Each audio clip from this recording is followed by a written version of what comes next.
Last episode में हमने देखा था कि अल्केमी मास्टर अब शेन फैमिली के साथ काम करने के लिए 2 गुना फीस मांग रहा था, जिस पर तभी यहाँ पे लूशियन आती हुई कहता है कि अगर ऐसी बात है तो फिर आप यहाँ से जा सकते हैं, क्योंकि हमें अल्केमिस्ट की जरूरत है, ना कि दलालों की। तभी अल्केमी मास्टर कहता है कि बच्चे तुम अपनी लिमिट में रहो, मैं यहाँ पे तब से हूँ जब तुम पैदा भी नहीं हुए थे, इसीलिए कुछ बोलने से पहले ये याद रखना कि अगर मैं यहाँ से चला गया तो फिर दूसरा कोई भी अल्केमी मास्टर शेन फैमिली के साथ काम नहीं करेगा। जिस पर लूशियन कहता है कोई बात नहीं, वो काम को भी अब मैं ही कर लूंगा। तब ये सुन के ये अल्केमी मास्टर अब एक फॉर्मेशन को क्रिएट करते हुए कहते हैं कि बच्चे मेरे ख्याल से मुझे तुम्हारे पेरेंट्स सामने एक सबक सिखाना होगा, ताकि तुम ये सीख जाओ कि आखिर अपने एल्डरों की रिस्पेक्ट करते कैसे हैं। जिस पर लूशियन कहता है कि मुझे अपने एल्डरों की रिस्पेक्ट करना बहुत ही अच्छे से आता है, बस तुम्हारे से दलालों की रिस्पेक्ट चाह के भी नहीं कर पाता। और ये कहकर लूशियन भी एक स्पेल को क्रिएट कर देता है। तब लूशियन के स्पेल को देख के मिस लीना बहुत ही शौक होती हुई कहती है कि आखिर ये कैसे हो सकता है, मैंने तो ये लेवल 4 का स्पिरिचुअल स्पेल लूशियन को सिखाया भी नहीं, तो फिर आखिर उसने ये स्पेल कहाँ से सीख लिया। जिस पर अब लूशियन कहता है क्या तुम रेडी हो, और ये कहकर लूशियन इस स्पेल को सीधे इस मास्टर के ऊपर कर देता है।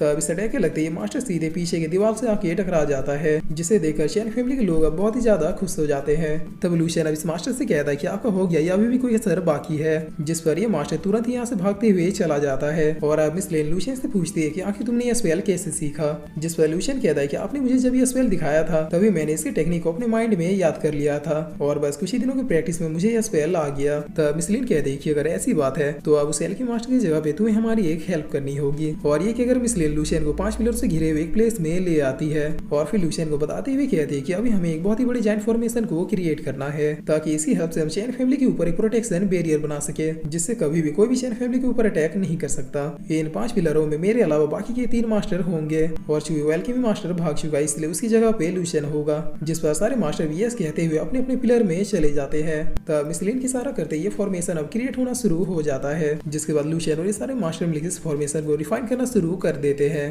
तब मिस लेन कहती है कि ठीक है अब सेकंड फेज को शुरू कीजिए। जिस पर अब जैसे जैसे ये स्पेल स्ट्रॉन्ग हो रहा था वैसे वैसे इन मास्टरों की स्पिरिचुअल एनर्जी बहुत ही ज्यादा खर्च हो रही थी। तब मिस लेन कहती है कि आज हमें से कोई फेल नहीं हो सकता, वरना ये फॉर्मेशन अपने पीक पे आके ब्रेक हो जाएगा। जिस पर सारे मास्टर भी अब फिर से हिम्मत जुटाते हुए इस फॉर्मेशन के अंतिम फेज तक जाने लगते हैं। लेकिन बस कुछ ही देर में ये फॉर्मेशन अब इन सारे मास्टरों के स्पिरिचुअल एनर्जी को बहुत ही हाई रेंज में खींचने लगता है, जिसकी वजह से ऐसा लगने लगता है कि मानो ये फॉर्मेशन अब ब्रेक हो जाएगा। मगर तभी अंकल जाओ कहते हैं कि जरा यंग मास्टर को देखिए। जिस पर अब हम लूशियन को देखते हैं जो अपने बॉडी के अंदर से एक खास टाइप की स्पिरिचुअल एनर्जी को क्रिएट कर रहा था, और उसे ऐसा करने में कोई परेशानी नहीं हो रही थी। तब ये देखकर मिस लिन कहते हैं कि ये तो सिस्टर की टेक्निक है। जिस पर अब हम देखते हैं कि लूशियन जैसे इस टेक्निक को रिलीज करता है तो उसके पीछे उसकी मदर का पैर सफेद होता है, जिसे देखकर लूशियन फादर बहुत ही खुश होते हुए कहते हैं कि देखो बिल्कुल मुझ पे गया है।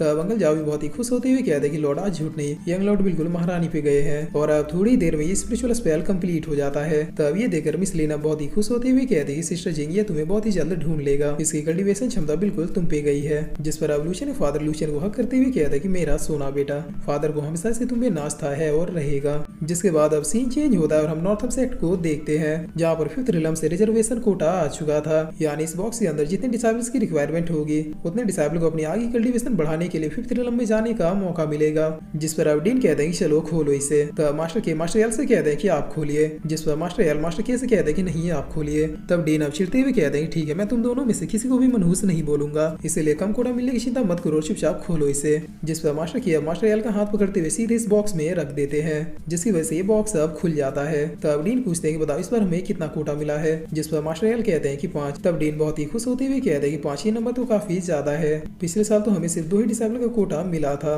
लगता है इस बार नॉर्थम सेक्ट के डिसाइबल के ऊपर 5th रिलम वालों की नजर पड़ चुकी है। जिस पर तभी मास्टर के कहते हैं कि वेट ए मिनट, हमारे सेक्ट को इस बार एक सीट कोटा भी मिला है। तब ये देखकर डीन बहुत ही शौक होते हुए कहते हैं कि क्या। जिसके बाद अब सीन चेंज होता है और हम लूशियन को देखते हैं जो वापस से नॉर्थम सेक्ट की ओर लौट रहा था, मगर तभी कोई पीछे से अपने हाथ को लूशियन की ओर बढ़ाता है। तब लूशियन तुरंत ही अपनी पावर से यूज करते हुए उसे खुद से दूर कर देता है। जिस पर अब क्वीन भी कहती है कि क्या तुम अब इतने बड़े हो गए कि तुम मुझ पे हाथ उठाओगे। तब लूशियन अब बच्चों की तरह माफी मांगते हुए कहता है सॉरी सिस्टर क्वीन, मुझे लगा कि कोई मुझ पे अटैक कर रहा है। जिस पर क्वीन अब लूशियन पास आते हुए कहते हैं कि तुम्हें माफी मांगने की जरूरत नहीं है, मैं तो बस तुमसे मजाक कर रहे थे। और ये कहकर लूशियन और क्वीन अब नॉर्थम सेक्ट की ओर जाने लगते हैं। जिस पर तभी कोई पीछे से इन दोनों के ऊपर अटैक करता है, और अब हम देखते हैं कि यहाँ पर 2 डिसाइपल और आ जाते हैं जो एक साथ क्वीन से कहते हैं कि क्वीन हम लोग वापिस आ गए। और इतना कह के ये दोनों एक दूसरे से झगड़ते हुए कहते हैं कि तुमने ये कैसे कह दिया, जानते नहीं वो तुम्हारी होने वाली भाभी है। तब ये दूसरा लड़का कहता है कि भाभी तेरी है इसलिए बुरी नजर से देखना भी मत। जिस पर अब ये सब देखे लूशियन को कुछ ही समझ में नहीं आता है। तब क्वीन बहुत इरिटेट होते हुए कहती है कि आखिर ये दोनों फिर से कैसे आ गए। जिस पर अब यहाँ पे दोंगियो आते हुए कहता है कि इन दोनों की ओरिजिन मैं बताता हूँ। दरअसल ये दोनों बचपन से बिल्कुल भाइयों की तरह बड़े हुए हैं और समय बीतने के साथ इन दोनों का भाईचारा भी बढ़ते गया। मगर जैसे ये लोग नॉर्थम सेट में आए तो फिर इन दोनों का दिल एक ही लड़की पे आ गया। तब माहौल की गंभीरता को देखते हुए इन दोनों ने एक दूसरे से प्रॉमिस किया कि एक दूसरे बीच में नहीं आना है, किस्मत अपनी अपनी। जिस पर लूशियन पूछता है कि फिर आगे क्या हुआ। तब दोंग्यू कहता है कि होना क्या था। ये दोनों अपना काम धंधा छोड़ के क्वीन विंग को इम्प्रेस करने में लग गए, लेकिन काफी मेहनत के बावजूद भी क्वीन विंग तो इन दोनों से इम्प्रेस नहीं हुए। मगर इन दोनों को इनके छिछोरेपन के लिए नॉर्थम सेट से 6 महीनों के लिए बैन कर दिया गया। जिस पर अब दोंग्यू इतना कहते कहते ये दोनों अपने वेपन को फेंक के दोंग्यू को रुकने के लिए कहते हैं। और अब ये दोनों अपना इंट्रोडक्शन देते हुए कहता है कि मेरा नाम चैन फेंग है। तब दूसरा वाला कहता है कि मेरा नाम फेंग चैन है और हम लोगों ने अभी तक गिव अप नहीं किया है, चाहे कुछ भी हो जाए, लेकिन क्वीन विंग हम दोनों में से किसी एक की होगी। और इस कंपटीशन में लूशियन से तुम ही हमारे सबसे बड़े राइवल हो। जिस पर लूशियन कहता है कि अरे नहीं, तुम लोग गलत समझ रहे हो, मैं तो इस कंपटीशन से टोटली आउट हूँ क्योंकि मिस क्वीनिंग मेरी बड़ी सिस्टर की तरह है। तब ये सब सुनकर क्वीनिंग बहुत ही गुस्से में कह दे कि तुम लोग अब चुप हो जाओ। जिस पर अब तभी इधर मास्टर के नॉर्थम सेक्ट में अटेंशन बेल को बजा देते हैं, जिसकी आवाज सुनकर क्वीनिंग कहती है चलो अब जल्दी से सेक्ट में चलते हैं क्योंकि आज टीचर हमारे सामने ये अनाउंस करने वाले हैं कि आखिर इस बार नॉर्थम सेक्ट को कितना रिजर्वेशन कोटा मिला है और आखिर कौन से डिसाइबल इन रिजर्वेशन कोटा की हेल्प से 5th रिलम में अपनी आगे कल्टीवेशन को बढ़ाने के लिए जा सकते हैं। और फिर इसी के साथ ये एपिसोड यहीं पे खत्म होता है। तो आजकल से हम लोग एक नई सीरीज को स्टार्ट करने वाले हैं जो बिल्कुल बैटल ऑफ गॉड्स की तरह है। और हाँ, हमारे चैनल पे जितने भी ऑनगोइंग सीरीज है उन्हें भी मैं एक्सप्लेन जरूर करूंगा, बस कॉपीराइट पर कुछ रीजन की वजह से रुका हुआ हूँ। तो अब मैं आप लोगों से कल मिलता हूँ एक नई सीरीज के साथ, तब तक के लिए गुड नाइट।